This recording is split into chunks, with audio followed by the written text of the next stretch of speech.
जेव्हापासून आहे ना मी माझ्या मैत्रिणीच्या घरी ही नवाबी शेवई ट्राय केली होती ना, तेव्हापासून हे मला एवढं आवडायला लागलं. म्हटलं चला ही रेसिपी आपण घरी एकदा तरी नक्की ट्राय करून बघू. शक्यतो आहे ना मी गोड तशी कमीच खाते, पण ह्या बारीक शेवयाची ही रेसिपी मला एवढी आवडली का मला राहवलंच नाही. तर सगळ्यात आधी आहे ना कढईमध्ये 2 चमचे तूप घेतलं आणि त्याच्यामध्ये ह्या बारीक शेवया टाकल्या आणि छान तुपावरती परतवून घेतल्या. नंतर आहे ना त्याच्यामध्ये चवीनुसार थोडीशी साखर टाकली आणि वरतून आहे ना आपल्याला लगेचच थोडंसं गरम पाणी टाकायचं आहे. मी थोडेसे तुपामध्ये परतवून घेतलेले मनुके टाकले आणि झाकण ठेवून ते वाफेवरती शिजू दिलं. आता आहे ना इथे आपल्याला दुधाची फिरणी तयार करायची आहे. त्यासाठी आहे ना 2 चमचे मी इथे भिजवलेले तांदूळ घेतले. त्याच्यामध्ये आहे ना 1 छोटा चमचा कॉर्नफ्लॉवर आणि थोडंसं दूध टाकून आहे ना मिक्सरमधून बारीक करून घेतलं.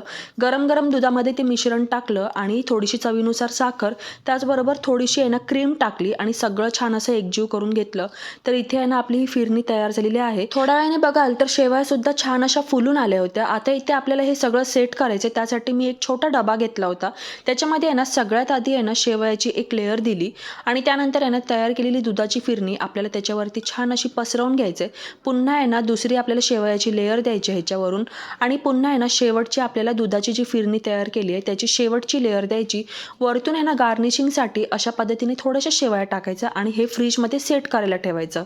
तर आता आहे ना हे सेट झालेलं आहे. फ्रीजमधून काढून बघितलं मी आणि बघू शकता इथे आपलं हे डेझर्ट तयार झालेलं आहे नवाबी शेवईचं.